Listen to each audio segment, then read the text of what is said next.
Even though I walk in the shadow of Christian responsibilities, there will be no interruption, for the TV is with me. Its cable and remote control, they comfort me. It prepares a commercial for me in the midst of my worldliness and anoints my head with secular humanism and consumerism. My covetousness runs over. Surely ignorance and laziness shall follow me all the days of my life, and I shall dwell in the house of wretchedness, watching TV forever. I wish I could take credit for that, but it's actually a homily that was on EWTN a while back. It's a parody on Psalm 23, of course. And of course, we know that not everything on TV or everything we find on the internet is bad for us. But that parody that I just read does make a good point for us. And we know that the famous Psalm 23, which begins, "The Lord is my shepherd, I shall not want," simply teaches us that there is another way to live.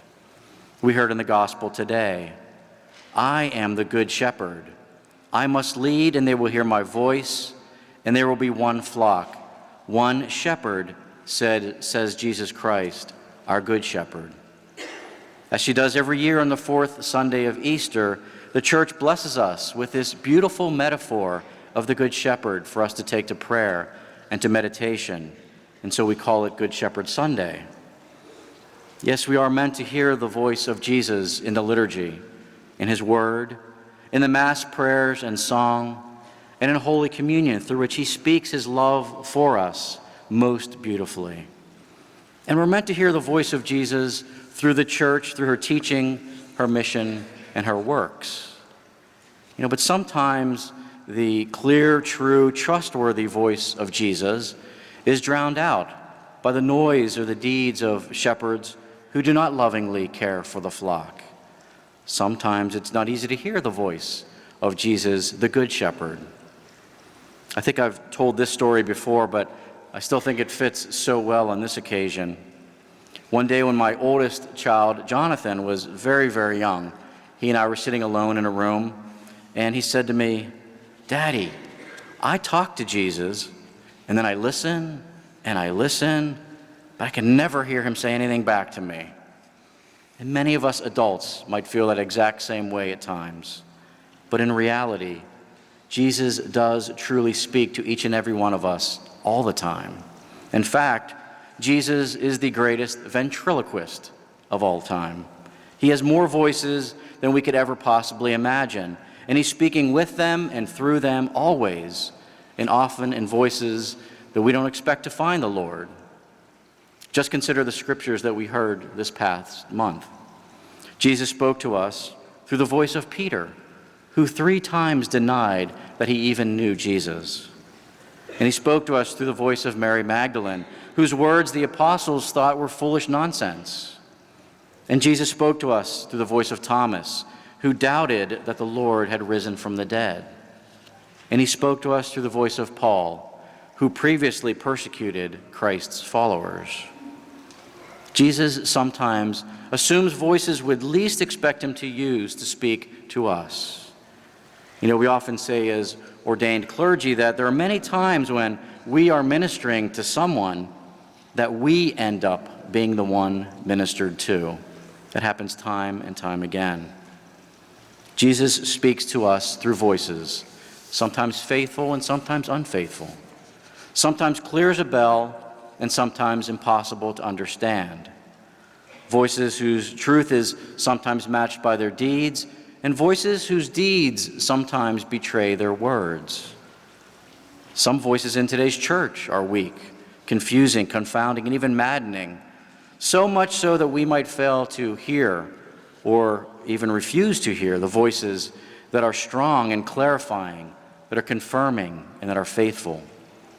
But we can be certain that Jesus continues to speak to us faithfully through his church, through her prayer, through her teaching, her mission, and her works, even if we can't fully understand everything. And we always have the confidence in knowing that there is no place where Jesus speaks his faithful love for us more clearly than here at the altar of sacrifice during Holy Mass. The Good Shepherd makes himself one with us in the sacrament of the Most Holy Eucharist on this altar through his priest. Then just as the Pope is the shepherd of the universal church, and the bishop, of course, is the shepherd of his diocese, it is the pastor who is the shepherd of his parish. And so with that in mind, it's important to note that we have somewhat of a doubly special day in the church today, because the church also chooses Good Shepherd Sunday as the World Day of Prayer for Vocations. And so what is referred to also as Vocations Sunday is a day to pray for more souls to hear and to answer Jesus' call to follow him into the priesthood, the diaconate, and to religious life. And so we pray that many will listen to the voice of Jesus as he calls them through the voices of their family, through their faithful clergy, through their fellow parishioners, and through that small, still voice that's inside of them, that is encouraging them and guiding them to a beautiful life of ordained ministry or consecrated service in his church. And so as I conclude, I simply want to put out a special plea to our entire parish family. Other than my own vocation to the diaconate when I was ordained back in 2010, I bet there aren't too many in our parish family who can even recall when the last vocation to the priesthood came from our parish. It's been a very, very long time, to say the least. And there's truly no reason for that. Multiple vocations have come from other neighboring parishes in the past 10 years or so. We have wonderful families. We have many good young men in our parish who might have a calling to the priesthood. However, they may never pursue it if they don't feel that their own families would support them. They may ignore that small, still voice inside of them if no one ever says to them, "I think you would make a good priest. Please be open to God's call in your life." And so my plea is that we fervently pray for vocations from our very own parish, and that we actively encourage those who we might think might make good priests. And there's no better time to start than on this Good Shepherd Vocations Sunday.